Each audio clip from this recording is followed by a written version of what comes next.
Dennis Boyle is a founder and member and partner at IDEO in Palo Alto. Dennis. All right. Let's see here. This is my computer, so it should work. Yeah. All right. Well, thanks for the warm welcome.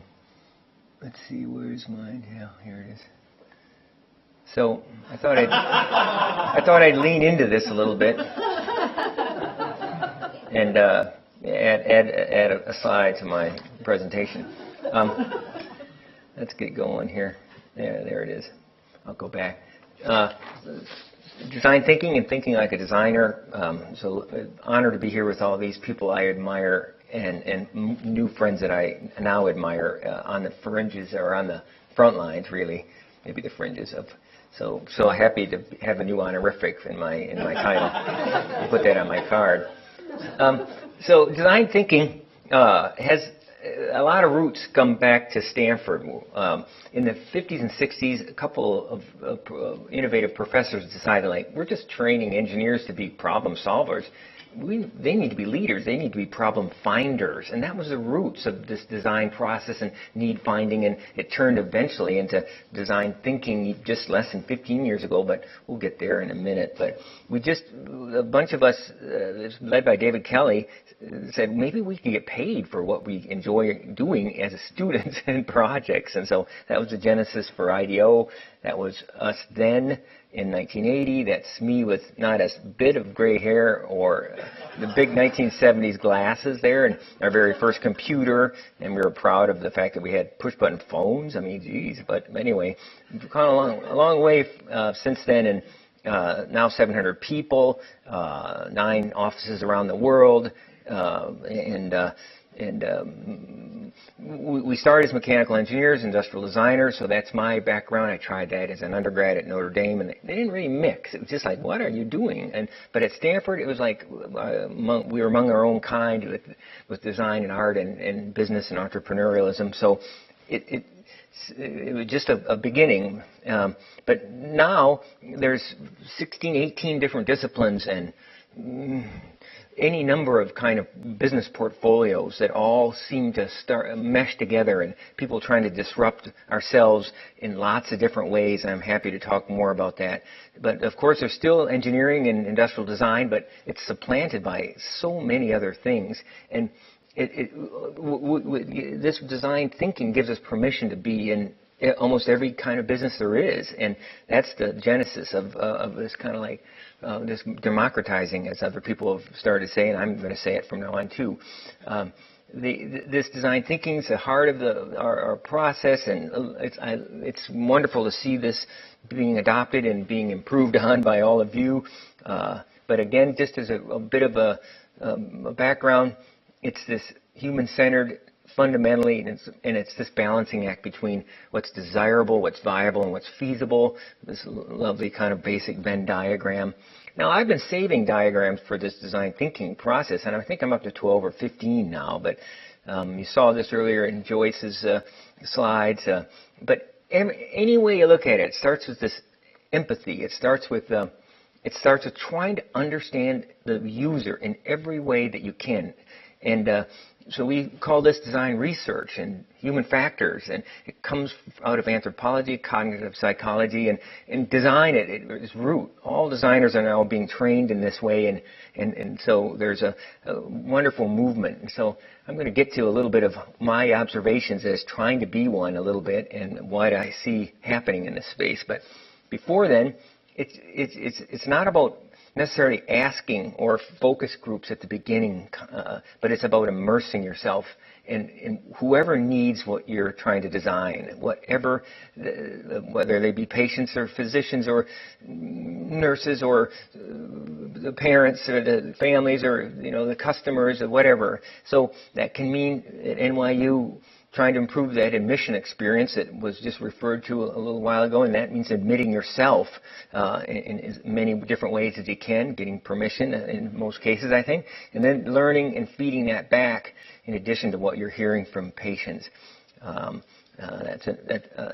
tell you about that that program at some point and all the interesting ins and outs. But again, you're trying to immerse yourself so you can really get at what people that need what you're designing are thinking and feeling. This is a kind of a classic diagram. And so that's also listening to what they're saying, but especially watching what they're doing, because they often conflict. There's a contradiction, and that's what you really are looking for. So you're trying to find that and build on that as designers. So some pioneering work that has come out of this process, lots of early things, first things that, first mouse for Apple and first laptop for grid systems and the early insulin pens and the early handhelds and the first defibrillator, the first camera on a handheld. That's my 5-year-old son, Taylor, who's now 23, so that gives you a bit of a data. But the product design, even though it exists and is alive and well, it's a minority of what gets done at IDEO now. It's much more, it's a wider base. It's this experience design. It's this, what's the process? What's the output of people and their experiences? What happens to a customer or the pharmacist in a Walgreens pharmacy? What happens in a Converse branded stores? What's the experience in the North Face in China? What's the experience in the St. Joseph healthcare system in the Southwest? So all these problems we like to set up, and I've seen in almost every presentation refer to this. But these how might we questions, we call them, or what ifs, or what is the future of, and that's the kind of setting yourself up for success, in that the answer is not necessarily really in the definition of the problem. So that's a kind of a thing that you'll see in this HMW sort of acronym over and over.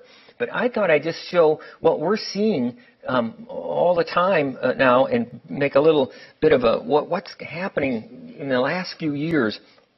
And this is one thing is design for aging. There's a great demographic, of which I am in, that is moving up the age scale.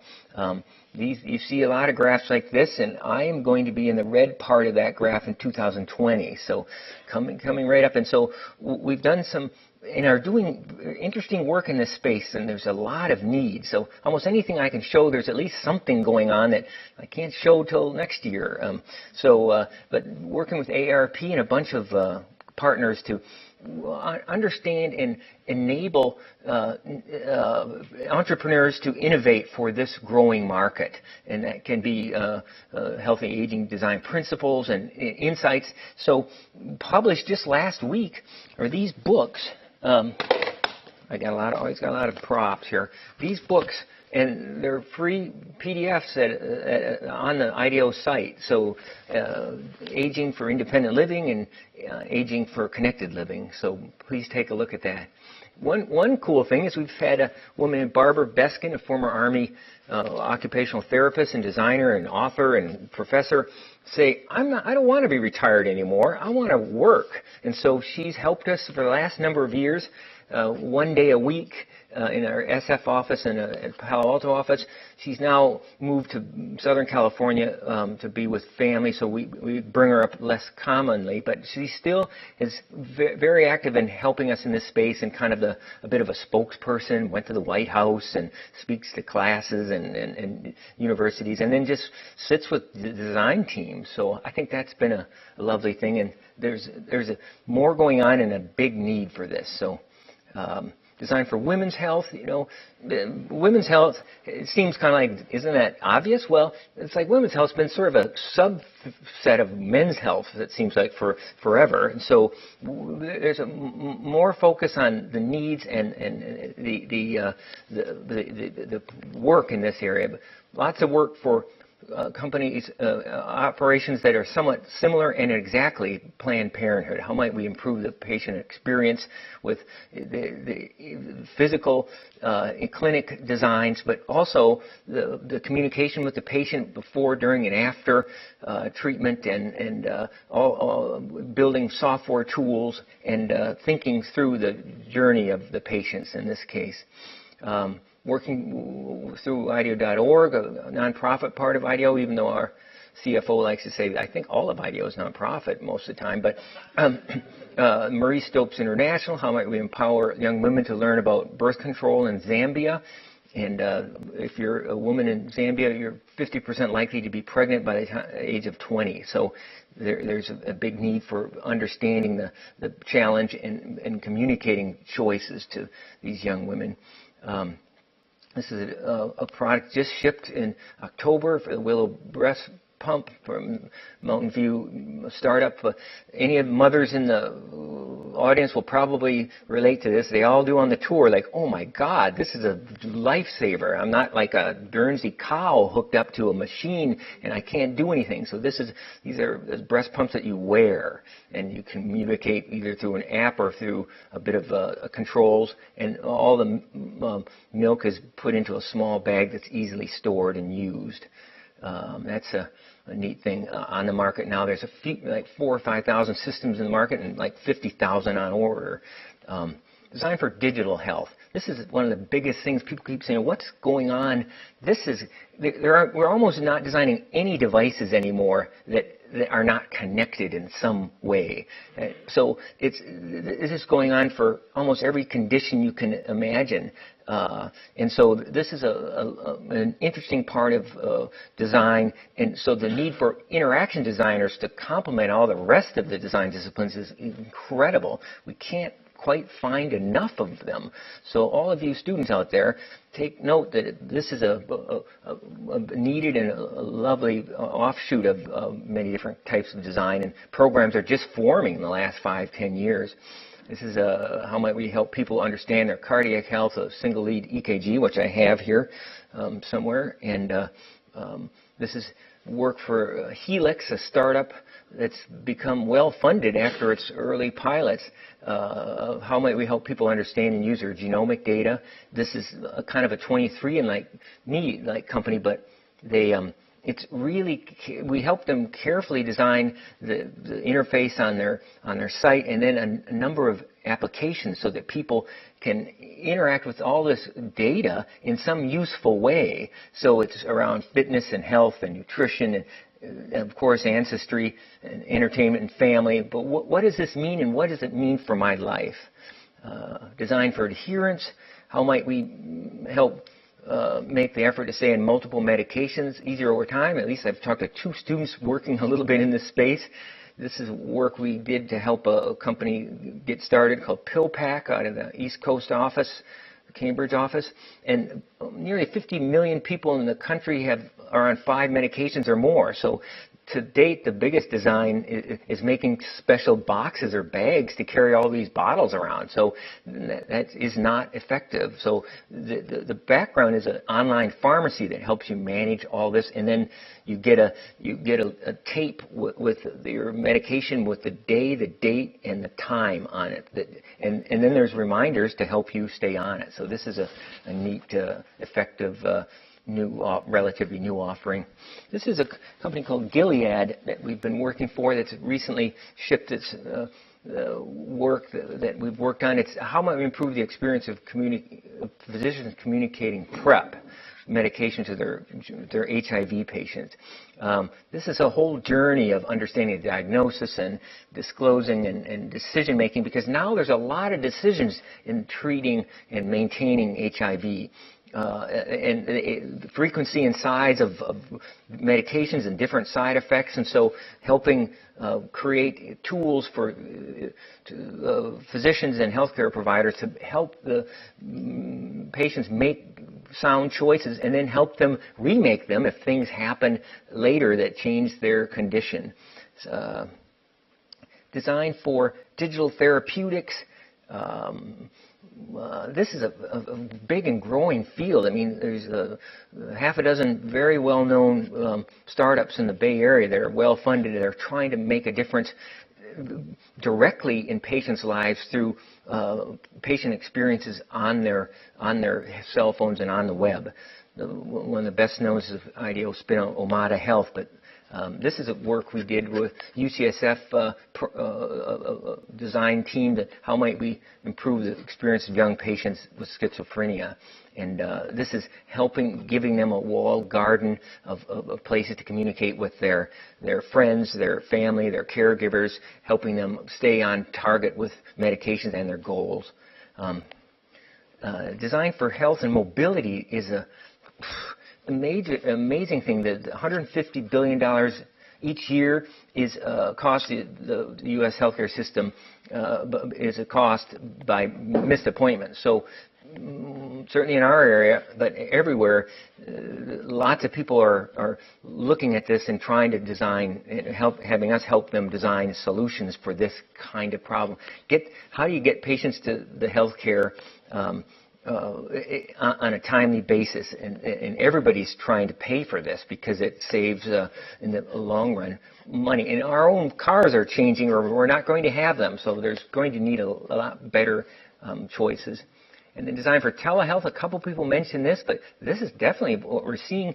All the people, many of your age, 20 and 30-somethings, they don't want to have the traditional go to the waiting room and wait for your physician and have an appointment. They want to do what they're doing on almost every other part of their lives, which is manage their health online with their PC or their cell phone. And so this is a remarkable amount of work in this space, and these smartphones are really helping transform healthcare in a remote way.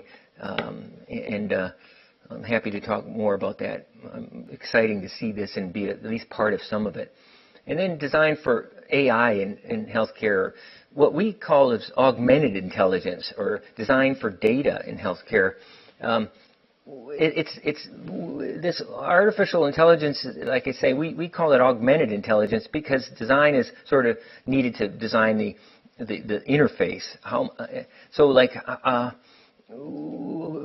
These systems are complex, so the interface is what is needed to be better or functional. So how might surgery be improved? Yes, and there's lots of automated surgery in our lives to come. How might medication adherence be improved? Lots of experimentation here going on past what you've just seen. Data science. We've been asked for that so much in the last year or two that the few people we have are overloaded. So we've had a company in Chicago called Datascope, 20 PhDs in data science merge with us, and they're spreading out throughout the company. So how is this health data, be used, and how is it useful for our designs and business? We have to make sense of this increasing sources of personal health data. I mean, my phone is connected to my watch. It's connected to my ring, and it's taking its own measurements. And I'm connected to the EKG in my pocket. So there's more and more of this. And what does this mean? How do people monetize their own data, or how do you build on this to be used in precision medicine? In diagnostics and augmenting choices that patients get to make. And then another area is just referred to 3 or 4 times is how do we help alleviate the physicians and healthcare providers' burden of the EHR and this, trying to manage all this data and spend 2 hours managing data versus to every 1 hour with the patient. So there's a big opportunity and a lot of people working in this space. And then helping physicians make better decisions under more complex conditions in the OR, because more data is coming in. And so how do you make good decisions with all this new data at 5, 10 screens? I don't really have a specific story here yet, but if you have me back next year, I think I'll have more. So I like to end with sort of like how I see our designers and people like many of you thinking, but my experience is and I like collecting these, and I've even asked some of you for your slides already because they're great. But here's where designers discovered gravity here instead of the old anticipation like Carly Simon's song, Getting Your Ketchup Out. And so here's Crest got half the problem, but they put the graphics right side, the upside down, or if you want, but so you're not encouraged to turn it over and have gravity work for you. Not the best. I love bicycle technology. Here's how integrating the control of the gears to the brake levers. I think that's a lovely piece of work. Here's a proposal I saw for trying to fix this problem. Like what? When do you actually know when you're supposed to park here? And then I love a little design like this. You can't even remember which side of your own car the fuel goes. So somebody a graphic designer put a little arrow, and then we know. And so this is a lovely. Now it should be which side is the electric side, but now luggage meant lugging things around, of course, and then designers discovered the wheel. And then they discovered four wheels. So this is a much better design over time.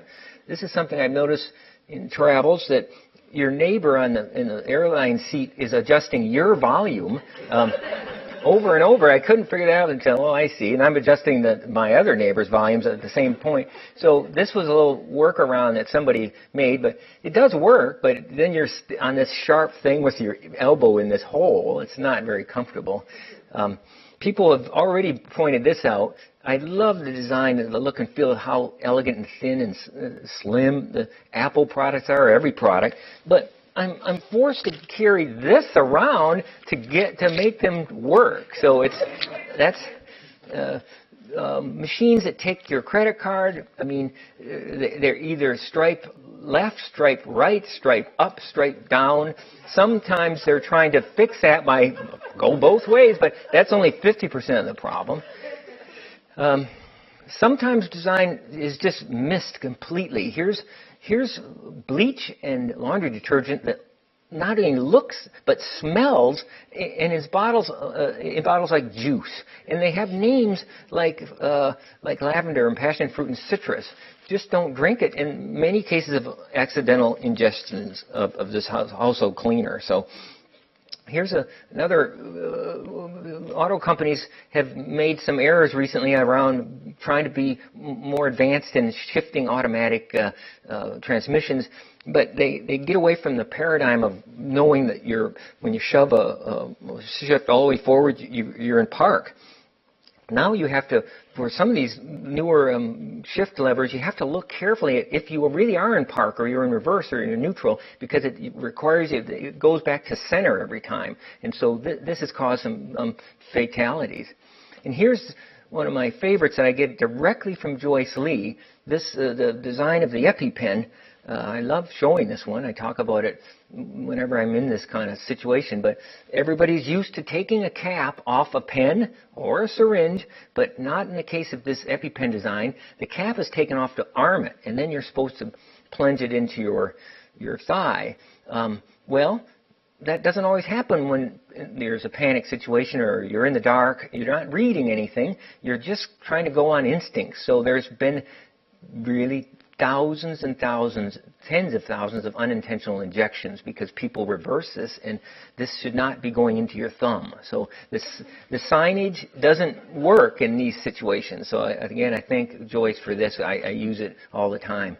And then the workaround. I think Rachel set me up for this. What's going on? What's interesting? What's kind of like? What are people doing to solve the problems that they see in front of them? They're not even intentionally doing it. That could be trying to hold your door open with a hammer, or in Sonoma they all use wine corks, and the fire department won't like that. This is a piece of software that obviously needs some sort of scaling. Here's a clear need for a place to put all your coffee cups, but this is a more subtle one I saw recently. People want to recycle. They're trained. They say this is what our world should be in, but there's no place. So they're trying to recycle around the outside of so here's somebody using a box creatively. Here's somebody using two straps because one doesn't really work when you're standing up. It was one of our researchers who, using a chair in an unintended way, people trying to make the built environment, if you will, work. And so these are all designers at IDEO trying to make something work. So they're using the standard of a ream of paper. So if one doesn't work, then two will work, or three will work, or four will work, or the record is 6. And so the prototyping shop got annoyed one time because they couldn't make a copy. So they went and made a bunch of these lovely little stands to try to, like, save paper. And then people would put paper underneath. So it's like people, something better, need for a better design there. Out of our medical observations in ORs, here's a surgical team of clever maker nurses making a towel into a holster to hold a handpiece. This toes used as cable management. I'm not sure how to prove it, but we've seen this over and over. So I asked physicians and nurses, is this like a class that you take that says that take leads, use toes? Here's a fellow who was so frustrated with running out of his the right kind of medications for his mother that he made a whole backup system in another a box, the tackle box. And here's a bunch of maker nurses that these are expensive stents in a cath lab, and so they made these little expiration dates because if you don't use them by the time they expire, that's $1,500 down the drain. So clever. We're watching orthopedic surgeons do their job and cut titanium rods right above the patient, and they were not only hurting themselves but hurting the patients too. So we got to design some power tools for them because of this kind of scene. Here's someone using a flashlight to see a number on his glucose meter, not designed by IDEO, I like to say. And then this is one of the most classic shots where there's a 90-year-old woman that says, I have no trouble opening all my medication bottles. And every other 90-year-old person does. So we said, well, how do you do it? Thinking we're going to discover something. Well, we did. She said, well, look, I just go to the kitchen, tear this off, turn on my meat slicer, and just cut the top off, and it works perfectly. And I don't even have to worry about it. I said, everyone was, please. I think they're like ready to like call an ambulance. But the last bit is watching for signs that are trying to influence behavior. And these are often opportunities that, and I'm going to get that one from Banku about use this thermometer and not this, but you can see this, you can see these, and when people are looking, one of my old friends at Palm, graphic designer, said a word is worth 1,000 icons. So icons aren't always the best in a situation where you need to get something done. They just look good. And so here's someone trying to make sense of a coffee maker, or some of them are a little mysterious, like press here or dispense, or not decaf. I'm not sure. I guess they're both. And signs don't seem to stop this, no matter how many warnings there are. And then, please do not lock your bike to this railing. Well, there's no other place, so people ignore that. And others are kind of mysterious. These contradictions are crazy that I just can't resist them. And so what's going on here? We have to dig deeper. One of them recently I saw was thank you for flushing, and that meant that you were in an old bathroom that didn't have automatic flushing, is the way I figured it, because people are used to being in newer ones. So this is one. My wife is in a bathroom in an inn that had a very lovely design but mysterious control, and she said, I can't turn this on, and later on I can't turn it off, and literally it had to have this little owner's manuals taped to the wall to make the water go up, down, which way to make it go hot or cold. And so these nested designs, not good. I found one more recently. It was lovely, simple. No, it's cold, that's hot. These ticket-taking machines, I dare you to find one that doesn't have a bunch of little signs stuck on it, because they can't be understood otherwise. And there's what you see sometimes in a big, or sometimes a designer, like these, or you just have to keep your eyes, creative signs. Somebody sent this to me, which I love as a dog owner. And how concerned are you about the Zika virus? Look at the 13% there. You know, and I thought, what? Some are just mistakes, but you have to. And then some are, you know, you have to look a little more carefully. But and what I find the all-time favorites. You just go like, look at that. Okay, open. So finally, in all our work with Design for Aging, I found some very inspiring people, and I love stopping on this. This turns out to be a UT Austin mechanical engineering professor. Maybe you guys know about him, but John Goodenough, he invented the lithium-ion battery 40 years ago. He's still leading a team there trying to reinvent it to be a better battery and better charger. So I just find that, you know, to be a genius, think like a 94-year-old. I think that's great. So, you know, here's all these areas. I'm happy to talk to you about what we're seeing in lots of different areas. And you know, understand what good design is, watch for workarounds and signs, and think like a 95-year-old. So thank you, Health Design, and Kirsten and Brian very much for this opportunity. So cool.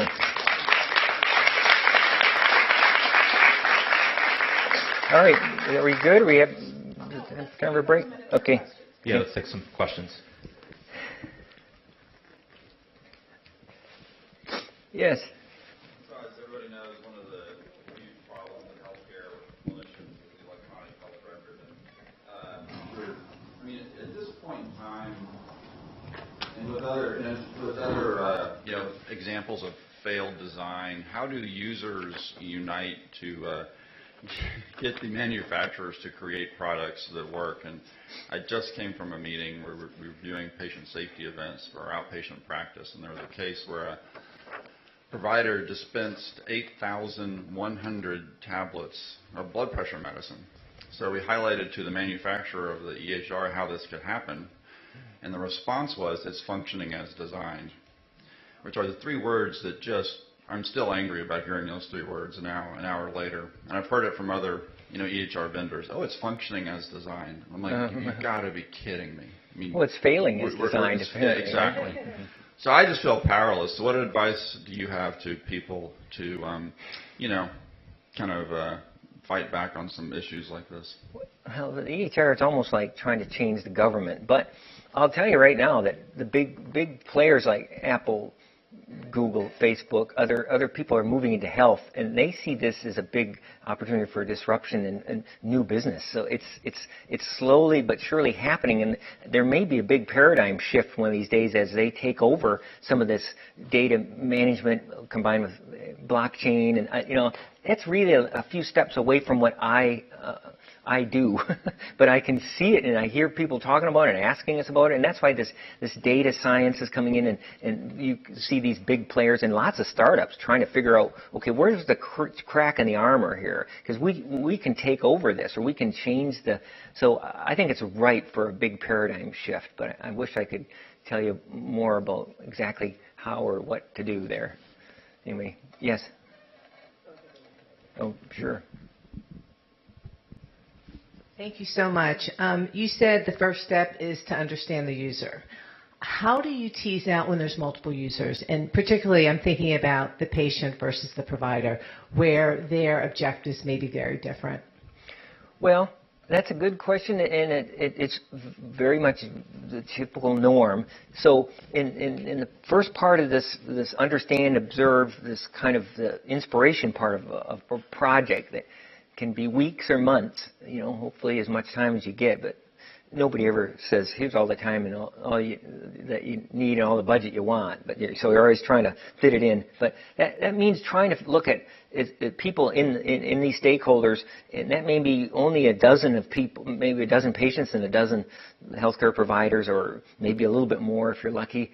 But you're trying to look at people who are kind of on the extremes to get some insights that are not as typical as looking at people who are kind of the in the middle of a bell curve. And that's a technique that's been developed by design thinking kind of methods so that you're looking at people who are very experienced or very inexperienced or very young in the process or very old in the process, or people outside the system, and you're getting insights that kind of inform a new design because people are doing these workarounds. People are trying to help fix their problem. But then in the end, when you've got a bunch of concept directions, you actually have to go back and test it with people, the patients and the healthcare providers multiple times, because you almost never get it right the first time or even the second or third time. And so you have to keep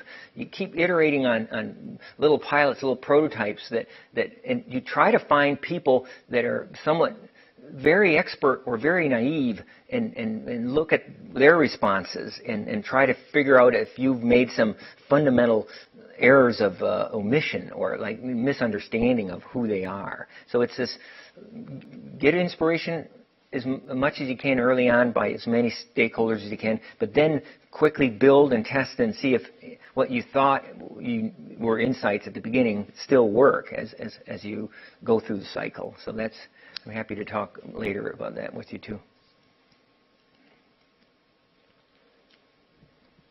Yes. So first I have to say that I'm so honored to be in the same space. Well, thank you. I'm honored by your work too at scale. So that's great to see. One thing that in everything you've learned about IDEO, I'd love if you could speak to the power of analogy, of going outside of a sector that you're comfortable with to gain inspiration. I remember, I think, some waiting room studies that were in the barber shop. Yes. Right? And I think that's something that's powerful, to go out of our comfort zone and just not see. Also, the Vujade concept of... Well, I mean, that answers this woman's questions too, a little bit too. We do that. We call it doing analogous observations, and it's really a part of a lot of this early inspiration phase. And the classic one is getting ideas for how the OR people interact and move quickly in clutch situations by looking at things like very busy kitchens or pit crews changing race cars or extremely busy other situations for whatever copy centers or restaurants in fast food restaurants. So that's a bit of a time-honored technique for getting different ideas and slightly radical ideas that you're going to do what they do as a cook here in the OR? Well, sometimes that gets you out of the normal groove of your of what you might think of by observing in this space. So yes, that's a good technique, and that people try to do this as much as they can to try to get inspired for a certain design. So. Let's give thanks to Dennis, Tammy, and right. Rachel before we go to a coffee break. Thanks so much to all of our